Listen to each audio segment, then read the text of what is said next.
বদলে গেছে। ওরানি তুমি জানো কি আর বললে কি? আমি অভাগা নই নই। যদি তোমার কথা ধরি, তুমি বললে সীতা সেই বৈকুণ্ঠেশ্বরী নারায়ণী, সে কোথায় বলো? আমার অশোক বনে বন্দিনী জগৎ লক্ষ্মী দ্বারে রান্না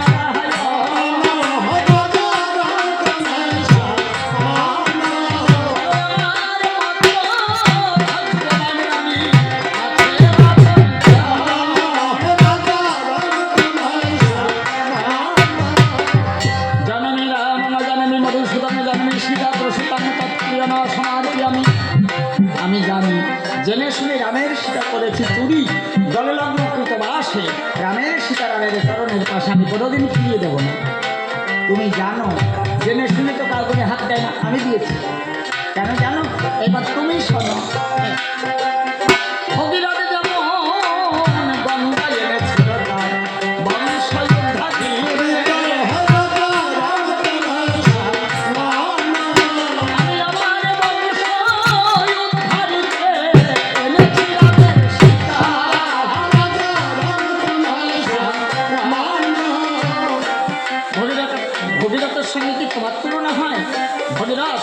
তিলকতারিণী গঙ্গাকে কঠিন সাধনা করে মাথাতে এনেছে তার সর্ববংশ উদ্ধার করবার মানুষে জগৎ জীবের মঙ্গল কামনায়। আর তুমি এনেছ মাসি থেকে চুরি করি। এই চুরির বস্তু সাধনার বস্তু এক নয়। রাবণ রাজা ছলো ছলো নয়নে দেখে বলছে, রানী আমি জানি চুরি করলে তো পাপ জন্মায়, আর আমি এমন চুরি করেছি আমার এই চুরিতে হবে না কোনো পাপ। এই চুরির জন্যই হবে আমার রাক্ষস কুলের মুক্তি লাভ। সীতা নামক তরণীখানি চুরি করে আমি কোথায় রেখেছি? আমার অশোক কাননে। অশোক কাননের শব্দ অর্থ তুমি বোঝো না? তুমি বোঝো না। যে কাননে শোক তাপের লেশমাত্র স্পর্শ করে না, আমি সেইখানে রেখেছি আমার সীতা নামক তরণীখানা। কেন জানো? এবার তুমি শোনো। আমার ঘাটে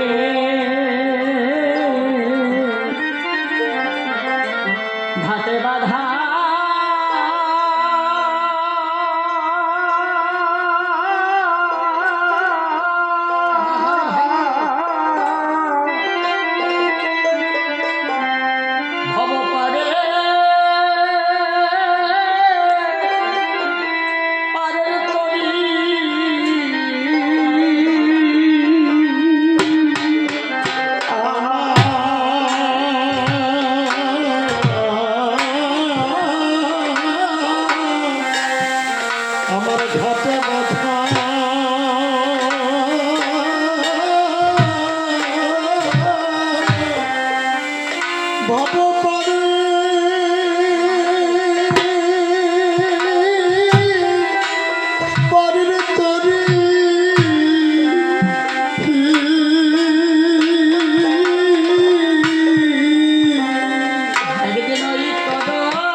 রামকে চিনেছ, সীতাকে চিনেছ, তুমি তো আমাকে চেনো না রানী। আমি কে, আমি কোথায় ছিলাম, কেন এই মায়াময় জগতে এসেছি?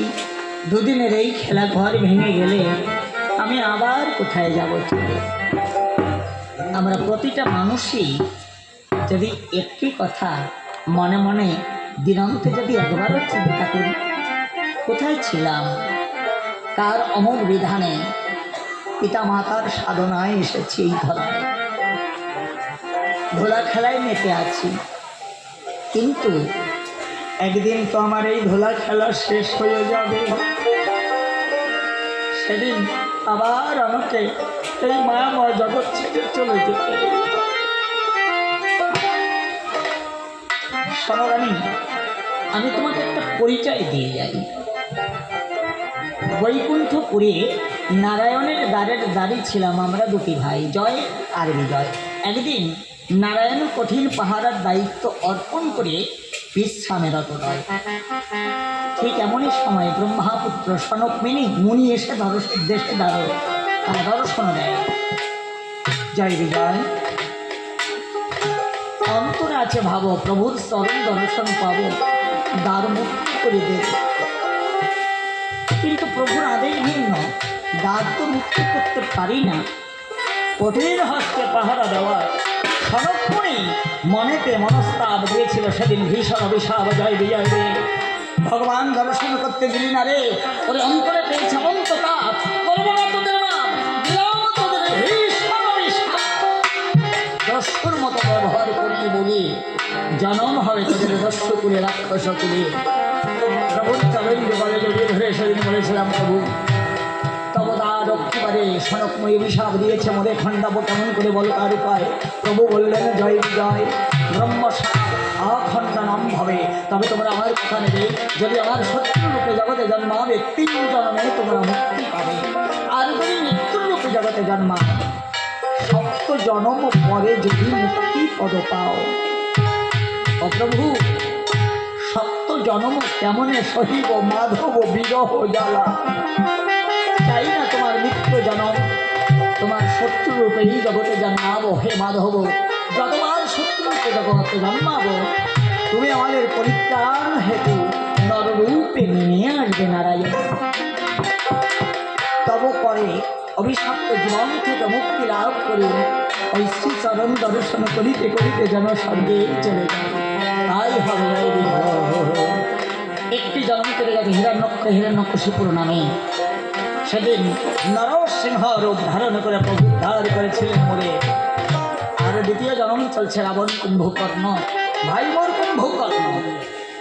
রাম করে তার অভিশপ্ত জীবন এই রাক্ষস কুল থেকে মুক্তি লাভ করে চলে গেছে। একাই পড়ে আছি জগতের বুকে, জানি না কবে কতদিনে করুণা হবে মম প্রতি। আপন করে ধনুর্বাণ ধরে আমার দেশে পাঠিয়ে দেবে রাম রঘুপতি।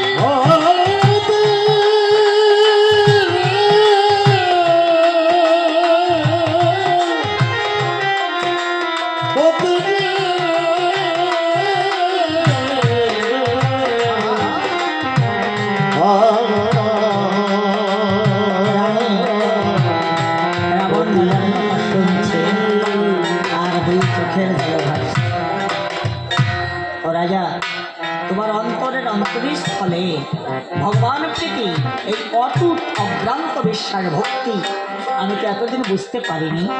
তুমি আমায় ক্ষমা করো, তুমি আমায় ক্ষমা করে প্রভুর সম্মুখ সমরূপে যাও। যদি তোমার অভিশপ্ত জীবনে রাক্ষস কুল থেকে মুক্তি লাভ করতে পারো, আমি দুঃখ করবো না রাজা, তুমি যাও। ওরা নিয়ে আমাকে তো যেতেই হবে। প্রভুর সম্মুখ সমরে না গেলে আমি কি মুক্তি পাবো কোনো কালে?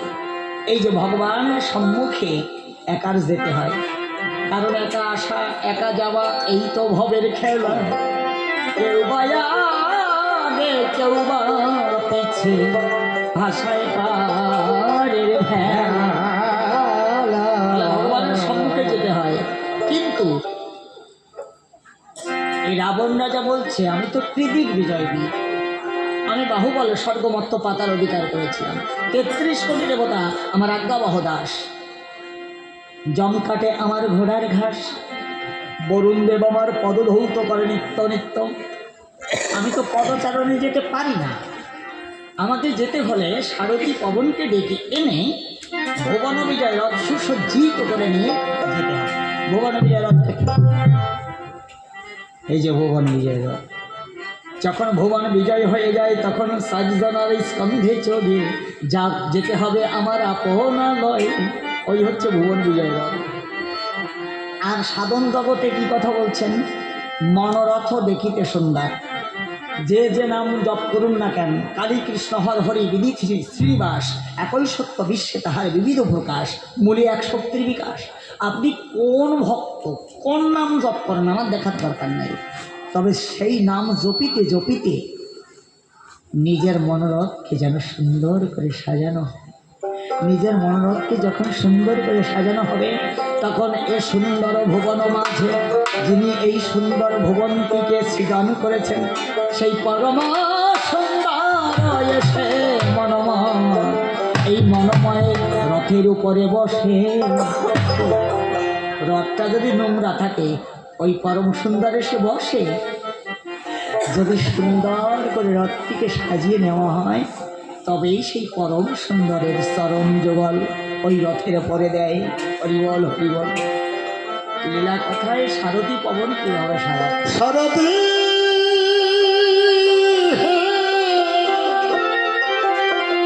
ভবন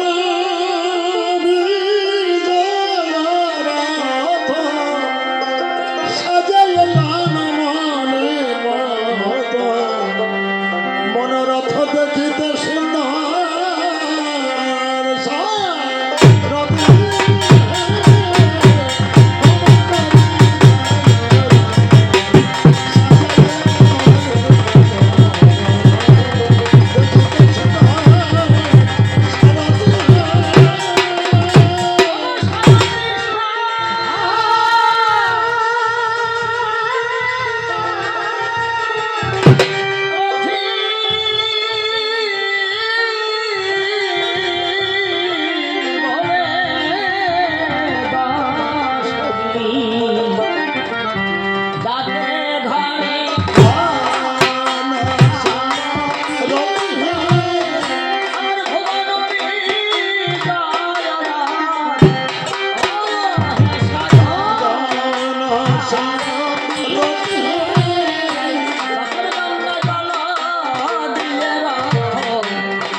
রাজা প্রথমে দক্ষিণ দ্বার দেশে দেখা দিয়েছে।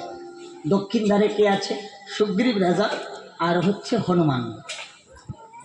আমি দ্বারটার কথা বললাম দক্ষিণ দ্বার। দক্ষিণ দ্বারে গিয়ে দেখতে পাই ওই দুইজন রাবণকে দেখিবা মাত্র সুগ্রীব রাজা বলছে, এই নারী চোরা রাবণ, তোকে পেয়েছি আজ রণে, তোকে বধি পাঠাবো যমের সদা। দাঁড়া দাঁড়া রে সুগ্রীব রাজন, তোকে ভালো করে চিনি। রামের সহায় ধরিয়ে বালি দাদাকে মেরিয়ে সিংহাসন অধিকার করিয়ে আবার সেই রামচরণে গড়াগড়ি খাচ্ছিস। প্রথমে বলা বলি, দ্বিতীয় হয় গালাগালি। উভয়ে বিবেক বাঁধিলাম, অররে বাঁধিলাম।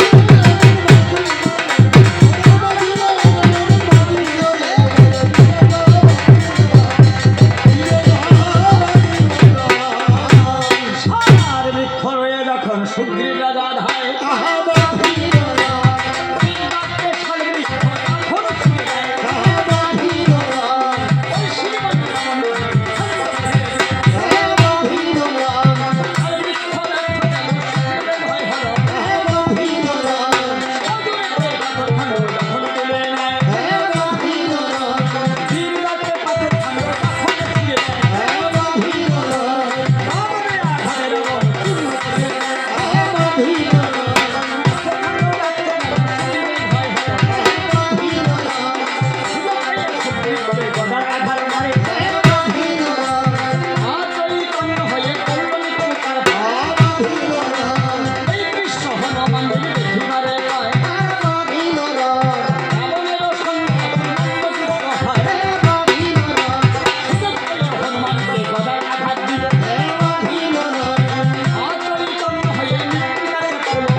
উত্তর দ্বার।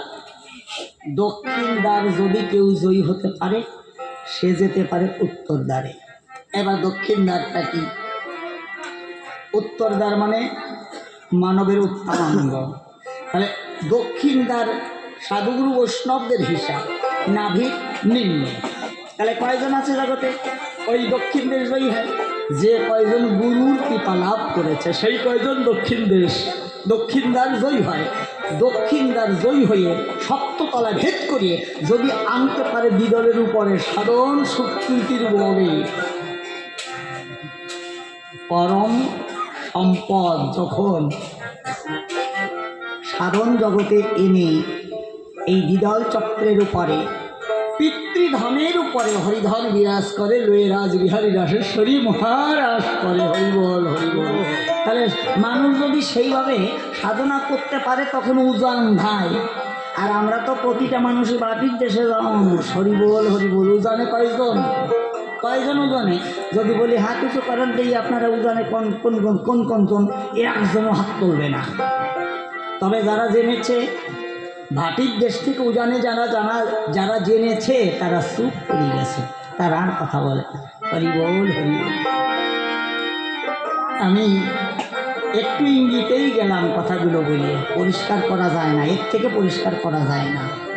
এবার উজান বেয়ে আইসোজন মন উজান বেয়ে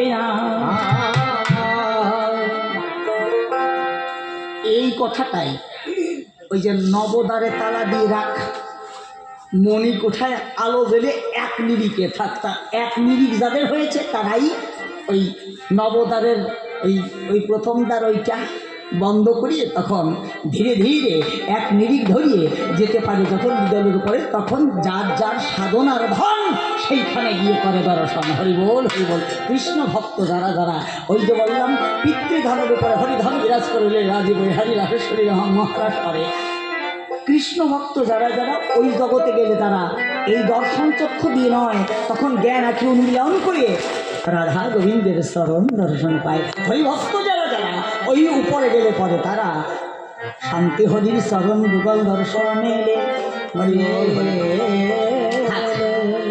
আর বলবো না, এই ছোট করেই বলে গেলাম।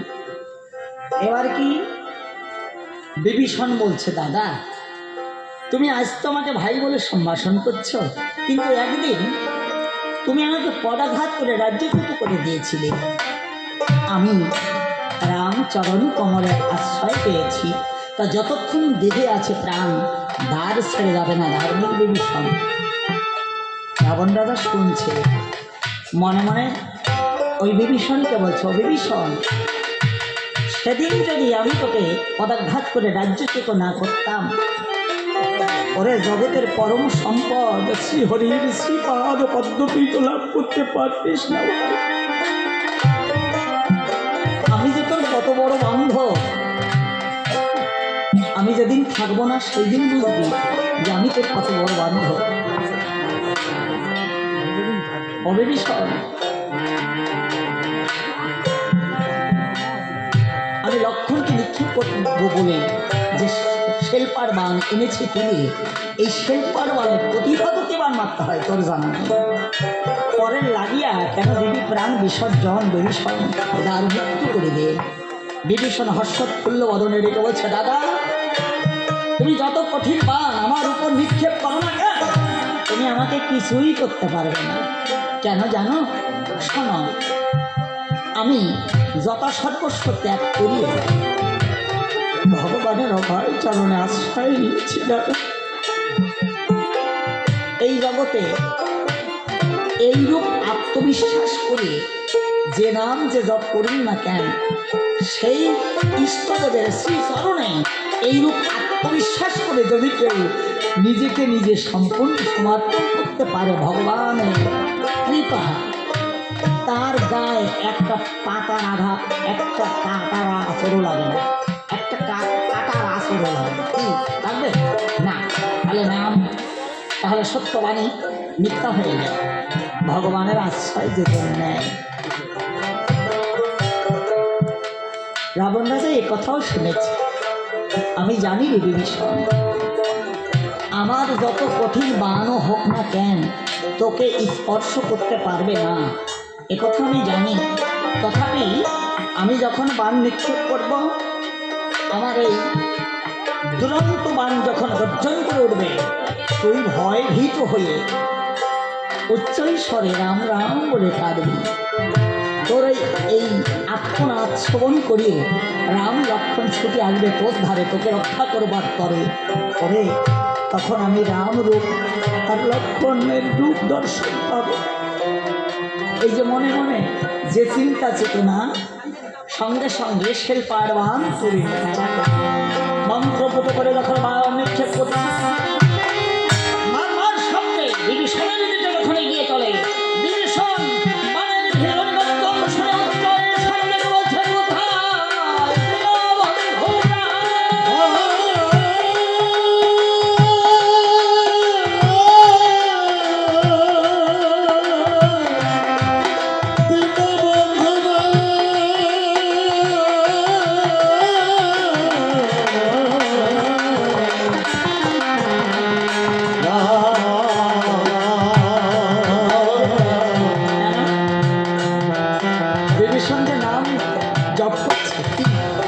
যদি যতক্ষণ নাম জপ করতে বিপদ যদি আসে তার ধারে, তাকে স্পর্শ করতে পারে না, কোনো বিপদ স্পর্শ করতে পারে না, দূরে দাঁড়িয়ে আছে। এই যে উচ্চৈস্বরে রাম নাম নিচ্ছে, বিভীষণ আর সুগ্রীব রাজা অচৈতন্য হয়েছিল। হনুমানের কর্ণকুহরে যখন নাম প্রবেশ করে, হনুমান সঙ্গে সঙ্গে জ্ঞানের সঞ্চয় হয়েছে। একথা আপনারা জানেন, একথা আপনারা জানেন। আমি রামায়ণ থেকে নিচে এসে একটা কথা বলি। রাধারানী যিনি কৃষ্ণ গুণগান গাইতে গাইতে চোখের জলে ভাসতে ভাসতে অচৈতন্য প্রাপ্ত হলো, ধরনের গোলায় লুকিয়ে পড়েছে। কিন্তু দূর থেকে সখীরা যখন শুনেছে দেখেছে, ধীরে ধীরে সকলে এসে রাধারানীকে ঘিরে যখন কৃষ্ণ নাম করে,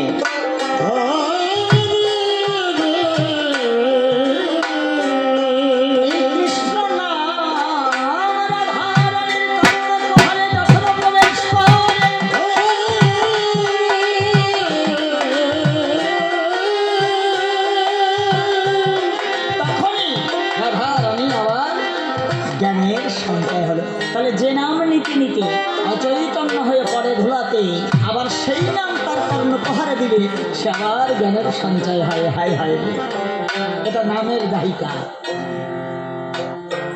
হনুমানের কর্ণপ্রহারে যখন প্রবেশ করেছে হনুমান, জ্ঞানের সঞ্চয় হয়েছে। তাকে দেখতে পায় বিভীষণের বুকের সামনে শ্রীমান দাঁড়িয়েছে। তখন দ্রুতগতি মা গতি কহিল রমণ,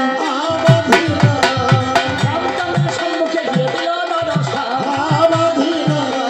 দেখে বলে প্রভু দেখে যাও আসিয়া,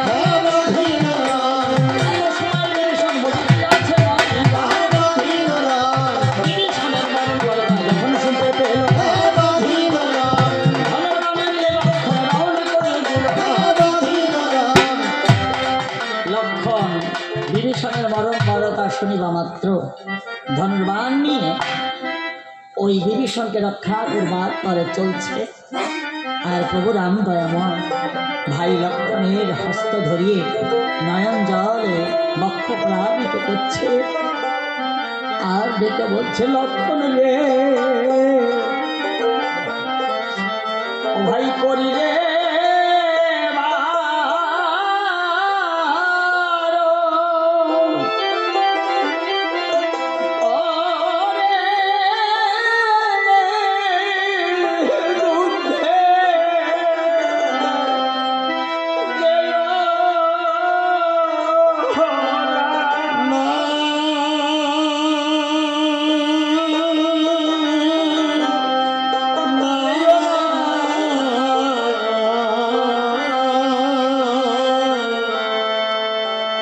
ওরে গত নিষ্ঠা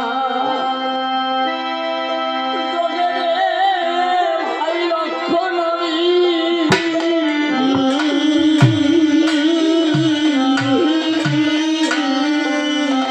ওই আমি দেখিলাম তোর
যথা সর্বস্ব ত্যাগ করে তোমার অভয় চরণে আশ্রয় নিয়েছে। সেই বিভীষণ বিপদে পড়ে উচ্চৈস্বরে ডাকছে তোমারে, তুমি ভক্তকে রক্ষা করতে যাবে না, আর আমি যেতে চেয়েছি আমাকেও যেতে দেবে না। তুমি কেমন ভগবান দাদা? রামচন্দ্র চোখের জলে ভাসছে, দেখে বলছে, লক্ষণ রে আমি কেন যে তোকে যেতে দিতে পারছি না? এ জগতে এ জন্মে আমি যে বড় দাদা হয়ে জন্মেছি। ওরে বড় দাদার অন্তরে ছোট ভাইয়ের জন্য কত বেদনা লুকানো থাকে রে। এ জন্মে তুই বুঝবি না, আমি পরবর্তী জন্মে তোকে আমার কানু আমি তোর কানু ভাই হয়ে জগতে জন্মাবো, তুই হবি আমার বলাই দাদা বড়ই সাদা। যেদিন আমি কালিন্দী নদীর বিষ জলে ঝাঁপিয়ে পড়তে যাব, এই বাধা দিনে তোর বাধাকে উপেক্ষা করে যখন যাব, তখন তুই আজকের এই কথাটা সেদিন বুঝবি। বড় দাদার অন্তরে ছোট ভাইয়ের জন্য কত বেদনার বাসি বাজে। ও দাদা, অদূর ভবিষ্যৎকে বর্তমানে টেনে এনে তুমি তো ভক্তকে কষ্ট দিতে পারো না কোনো কারণে, তুমি না বললেও আমি যাব। আমি জানি রে লক্ষণ, ওরে জগতে যার যখন সময় হয়ে যায়, তাকে বাধা দিলেও সে বাধা মানে না, সমগ্র বাধা উপেক্ষা করে সে চলে যায়। যা লক্ষণ, ওই হনুমানকে সঙ্গে নিয়ে যাবি। হনুমান বলছে, প্রভু তুমি না বললেও আমি যেতাম, অপমান হয়েছে তো তাই শোধ নেবার জন্য। প্রতিশোধ নিতে ধীরে ধীরে লক্ষণ আর হনুমান দুইজন করিল বাহাম।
হনুমান চুপ করে বসেছিল, সুযোগ সন্ধান করে এমন একটা চাপড়া ঘাট করেছে, রাবণ রাজা অচৈতন্য হয়ে ওই রথের পরে পড়ে যায়। সারথি পবন দূরে নিয়ে গিয়ে সেবার শুশ্রূষা করেছে। রাবণ যখন জ্ঞানের সঞ্চয় হয়েছে, তখন বলছে, সারথি আমি অজ্ঞান হয়েছিলাম হনুমানের চাপড়া ঘাতে, তাহলে আমি যে ত্রিদিগ্বিজয় বীর, আমাকে একটা চাপড়াঘাত মেরে করে দিয়েছে স্থির। হনুমানের কাছে একটু ক্ষমা চেয়ে আমি অন্তত মান সম্মান নিয়ে ওই অন্তঃপুরে চলে যাই।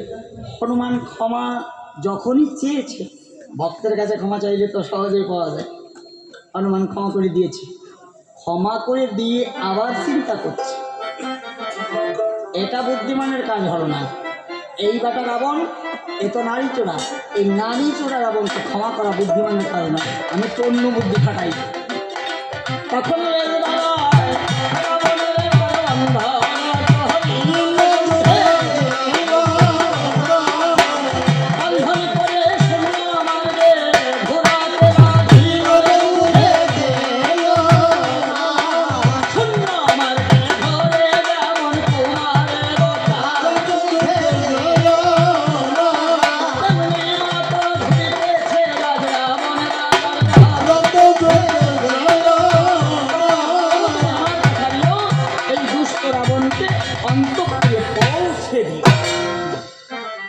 ঘুরতে ঘুরতে যখন অন্তঃপুরে পৌঁছে গেছে, এখন নিজে ঘুরপাক খেলে মনে হবে জগৎটাই আমার সঙ্গে ঘুরছে। ধীরে ধীরে শিথিল হয়েছে, তাকিয়ে দেখতে পাই ওই তো ভোগের মন্দির, ওই যে চণ্ডী মণ্ডপ, আমার অন্তঃপুরেই পাঠিয়ে দিয়েছে। এত বড় অপমান! সারথি বলেন, আমার কথা নেবে? ওই বানাগার থেকে ময়দানবের দান যে শক্তিশালী, তুমি তাকে আমায় এনে দেবে। মহারাজ, হ্যাঁ, আমরা যখন ওই বড়াগারের কাছে গেলাম না, তখন ওখান থেকে বানে দূর দূর করে আমাকে তাড়িয়ে দিল ওখান থেকে। এই তোমরা দেবতা, তোমরা আমার কোনো কমবেই তো লাগো না, এবার আমি যাব। আমি বলে যখন পা বাড়িয়ে দিয়েছে, ওই গর্জন করে বাণ বলছে, এই রাবণ, কত শক্তি করেছিস ধারণা, আমাকে করতে চাই সত্যালোক? আমি শক্তিশালী। বাণের ভীষণ গর্জন শুনে পিছিয়ে এসেছে। এখন এই আমি শব্দটাকে ব্যবহার করলো কে? রাবণ। আমরা মায়াময় জগতে আমি শব্দটাকে ব্যবহার করি আমরা সবাই, কিন্তু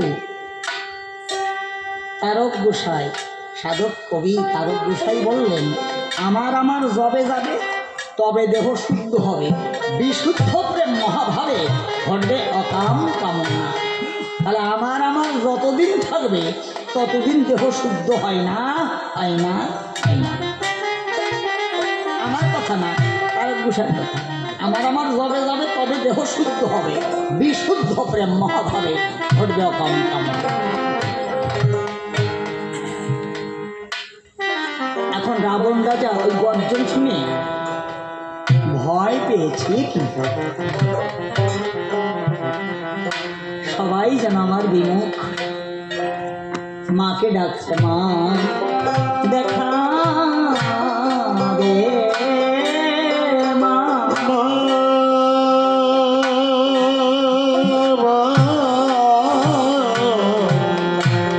দেখা দে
সর্বাণী স্বামীন্দ্রাণী সদেশ্বরী জয়া অমায় ভয়ায় অন্নপূর্ণায় মহেশ্বরী মহামায়া বিপদে আমার নাহায় মা তোমার বিলম্ব কর তোমার মম প্রতি দয়া করব ভয়া ভর পার মা বলে রাবণ যখন কালিতে লাগিল, মা ভবানী সে রাবণী সম্মুখে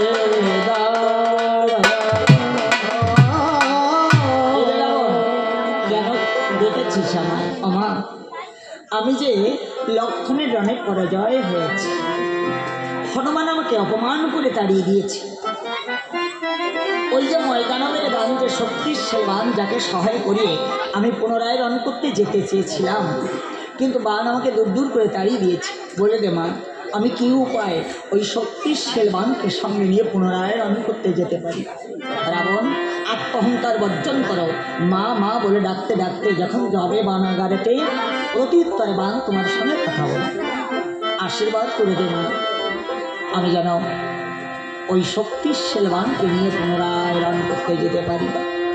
যখনই ডাক দিয়েছ মা, মা শক্তিশালী, কি হয়েছে রাবণ? আমার সঙ্গে তোমাকে রণ করতে যেতে হবে মা। কার সঙ্গে তোর রণ? লক্ষণের সঙ্গে। আমি তো সব লক্ষণের জন্য নয় রে। যে লক্ষণ 14 বছর নারীমুখ অদর্শন, 14 বছর অনাহারে অনিদ্রায়, সেই লক্ষণ, রামের ভাই লক্ষণকে আমি চাই, যার বক্ষ পাবার পরে আমি যুগ যুগ ধরে সাধনা করে চলেছি। আমা, এই তো সেই লক্ষণ। দাদার চরণ সেবার নিমিত্তে বনে এসেছে, দাদার চরণ সেবা করিতে করিতে তার দিবার রজনী কেটে যায়, নিদ্রা নাহি গায়। বন থেকে ফল এনে যখন দাদার করে তুলে দেয়, ধর লক্ষণ। লক্ষণকে তো আহার করতে বলে না, লক্ষণ আহার করে না। আর নারীমুখ অদর্শন, তাদের সঙ্গে ছিল একটি নারী সীতা, আমি তো হরণ করে নিয়েছি তা। এই বুঝি আমার সেই সাধনার লক্ষণ। আমি যাব রাবণ? ওমা, ওমা তুমি যাবে? হ্যাঁ আমি যাব। এই বুঝি আমার সাধনার সিদ্ধি অর্জন হল। বান যখন যেতে রাজি হয়েছে, রাবণ তখন অন্তরে আনন্দ আর ধরে না। ওই বানকে সমাদরে রথের পরে নিয়ে ধীরে ধীরে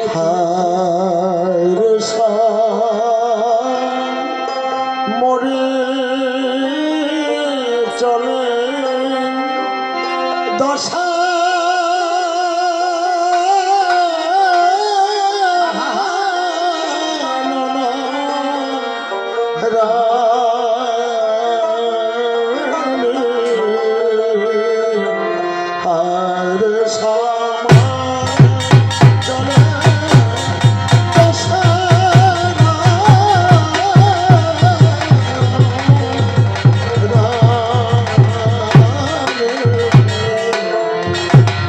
শক্তিশালকে ও রথে নিয়ে রাবণ ও করিল রাম।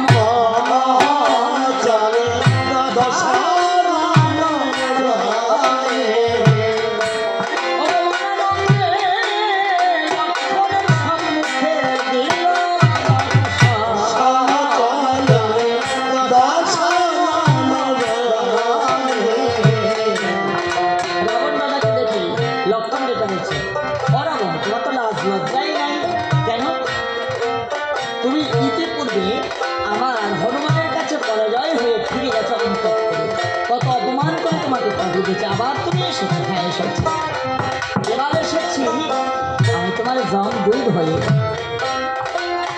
জানো লক্ষণ, আমি এবার সঙ্গে করে নিচ্ছি ব্রহ্মাদেবের মানুষ কন্যা যে শক্তিশালী মান, যাকে লাভ করেছিল ময়দানব।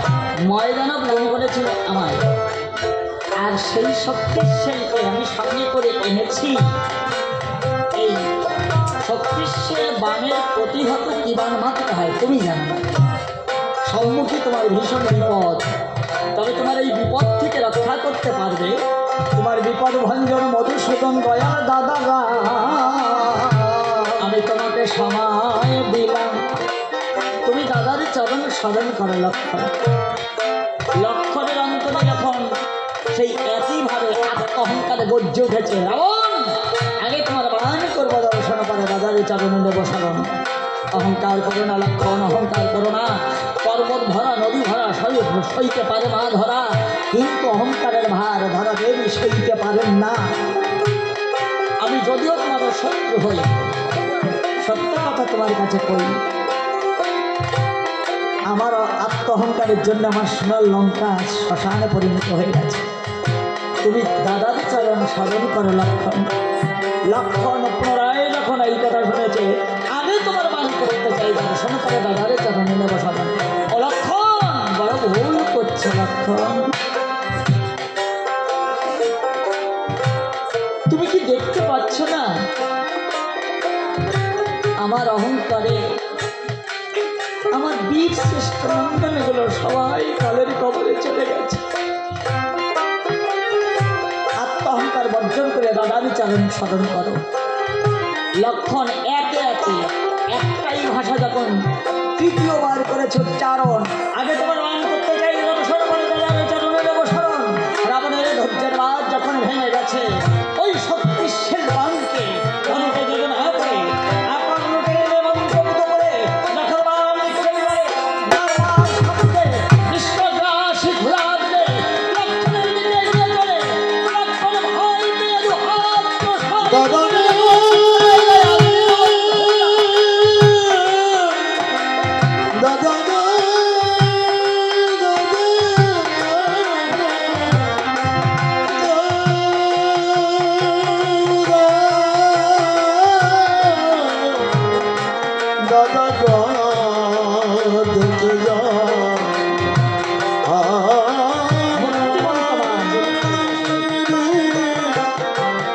লক্ষণের বুকের সম্মুখে দাঁড়িয়ে আছে, কিন্তু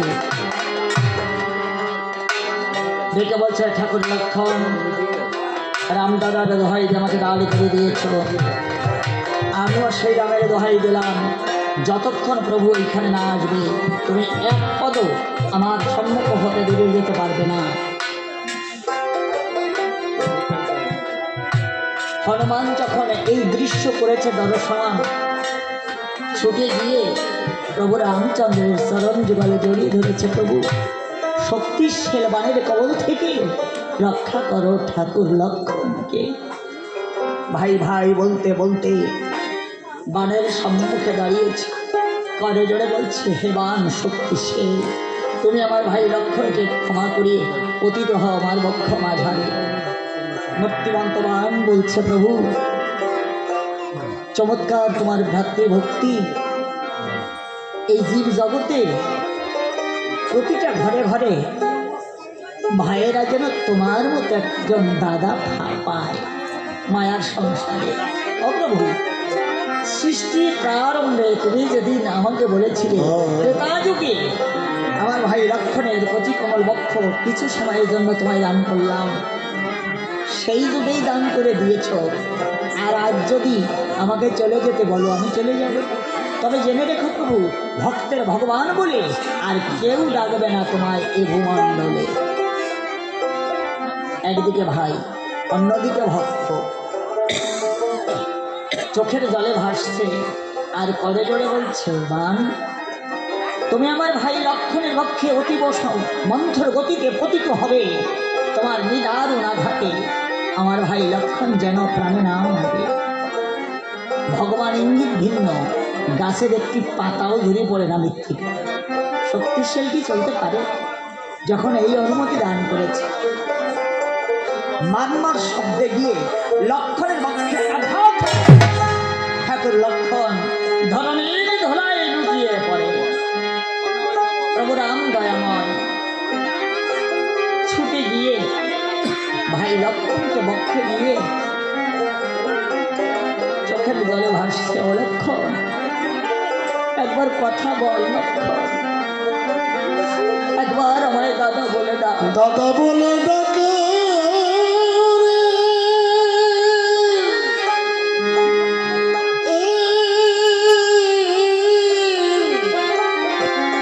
ভাই রে,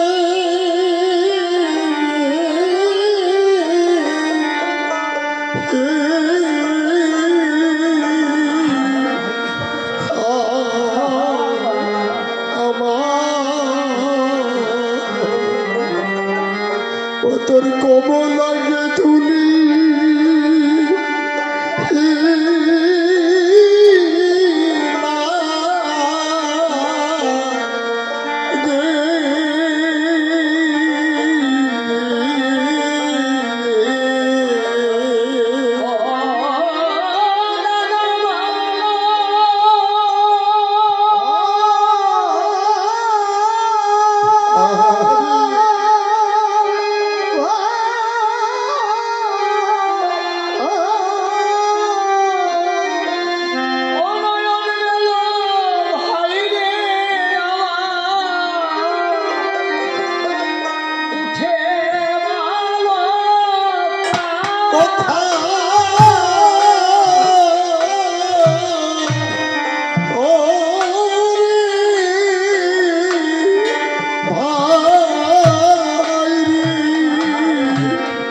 বিদেশেতে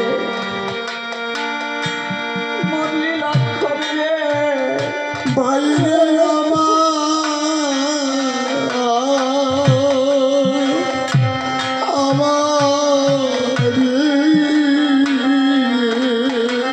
ওরে দেশে মরল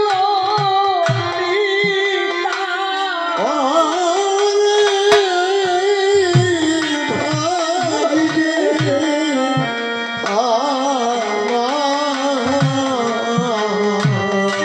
এই বনবাসে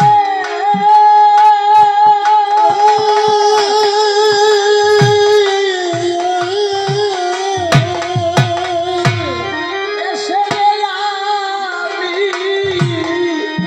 আমি হারা হলে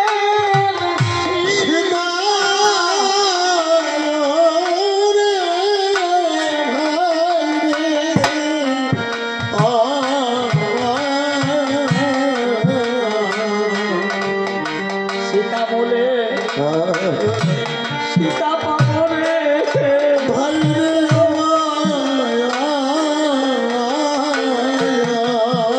প্রতি ঘরে ঘরে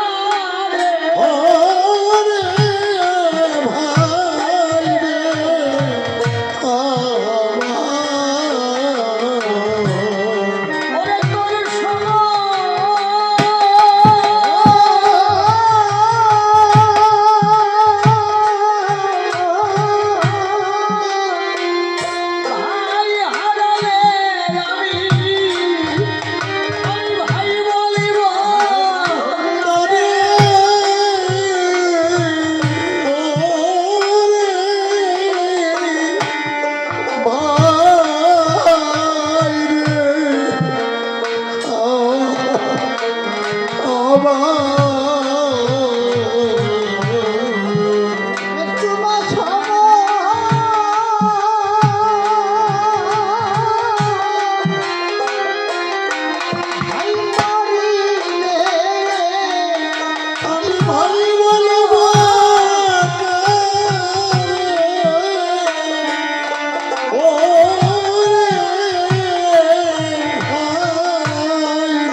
প্রতিটা দেবগণ কাঁদছে, প্রভুর চোখের জল ঝরে পড়ছে ধরাতল। সমগ্র দেবকুল মিলে আদ্যাশক্তি মহামায়াকে ছোট্ট বালিকার মূর্তি ধারণ করে পাঠিয়ে দিচ্ছে প্রভুর সেবা। এদিকে প্রভু রাম দয়াময় দেখতে পায় এখনো ওই বানটি রয়েছে আমার ভাইয়ের বক্ষ জুড়ে। বিশ্বম্বর মূর্তি ধরে যখন বানটিকে তুলে নিয়ে দূরে ছুড়ে মারে, হনুমান ক্রোধ ভরে গিয়ে পরাঘাত করে চারিভাগে বিভক্ত করে দিয়েছে। মূর্তিবন্ত বান করে জোরে বলছে, প্রভু আমি তো এক ছিলাম, তোমার ভক্ত পরাঘাত করে আমাকে চারিভাগে বিভক্ত করে দিয়েছে, এবার আমাকে স্থানান্তর করো। বানের স্থানান্তর হচ্ছে। এবার এই জগতে যে সতী নারী তার প্রাণপতিকে হারিয়ে যাবে, সেই অভাগিনীর পক্ষে একাংশ স্থান নেবে।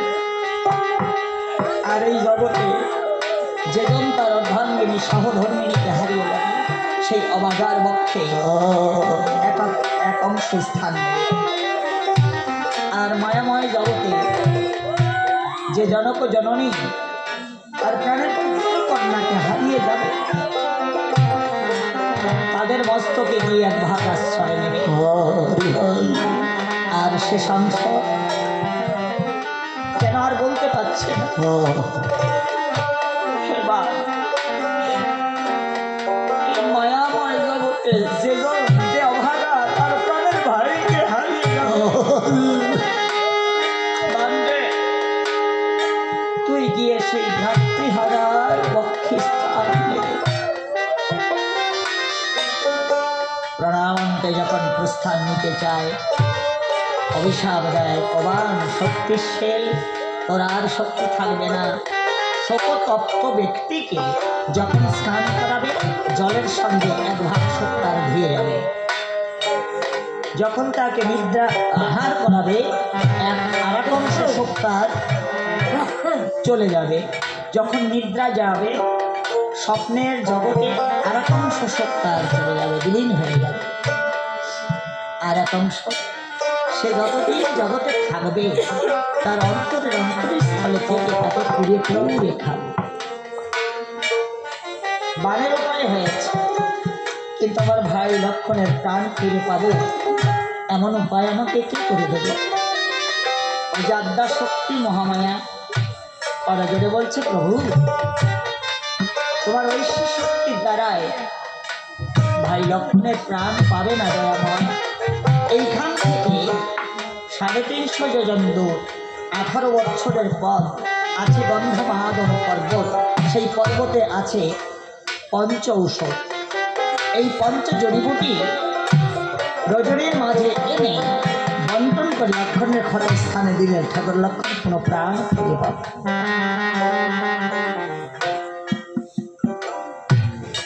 মা তুমি কোন মা? কেমন মা তুমি? কি বিধান জানিলে আমার? কেমন সেই 18 বছরের পথ 350 যোজন দূর, সেইখান থেকে ঔষধি এনে, সেই গন্ধমাদন পর্বত থেকে ঔষধি এনে আমার ভাই লক্ষণের প্রাণ ফিরে দেবে এমন শক্তিধর কে আছে জগতে? হনুমান চোখের জল করে মোচন করে জোরে রেখে বলছ, প্রভু কেন তুমি চিন্তা করছো? হে চিন্তামণি, তুমি জগৎজীবের চিন্তা করো, আর তুমি এই সামান্য চিন্তা করছো? তুমি চিন্তা করো না প্রভু, এই 18 বছরের পথ 350 যোজন দূর আমি নিমেষে যেতেও পারি, আসতেও পারি। এটা হনুমানের, এ কথা হনুমানের বদনে শোভা পায়, আর কারো বদনে না। হরিবোল হরিবোল। 350 যোজন মানে আত্মদর্শী যারা যারা এই কথাই বলে, তারা 3.5 হাত দেহ আমাদের, চোড়ায় চোড়ামণি ব্রহ্মরন্ধ্রের স্থিতি। এই যে যা 18টি মুকাম বর্তায়, 18টি মুকাম আমাদের এই 3.5 হাত দেহের মধ্যে। এই কথাই হচ্ছে হনুমানের আত্মদর্শী মানুষ আত্মতত্ত্ব জায়গায় নিয়ে পৌঁছে গেছে। চোড়ায় চোড়ামণি ব্রহ্মরন্ধ্রের স্থিতি, পাঠ মধ্যে মহাবিষ্ণু করে নবসতে, চক্ষু মধ্যে যে কালা জলে সবাই করে ধ্যান, নাসিকাতে নিত্যানন্দ মধু করে পান, কর্ণেতে চৈতন্য গোসাই হইয়া সাবধান, মুখেতে ভদ্রাত্রী বসে বত্রিশ গান, আলো বিবাহে সরস্বতী কণ্ঠেতে কানাই, বাহুতে বলাই, হস্ত মধ্যে শ্রী গোবিন্দ দানের অধিকারী, সপ্তদিকের মধ্যে রয়ে জগন্নাথের প্রহরী, নাভিমূলে ব্রহ্মারে, লিঙ্গমূলে মহাদেব, বুদ্ধকালে নরুয়া গোপাল রায়। এই 18 মোকামের তত্ত্ব যে বা জানে, নরলোকে ইচ্ছে পাইলে দেবলোকে মানে, হনুমান তা জানে, জানে তার মানে, এই জন্য প্রণাম করেছে প্রভু।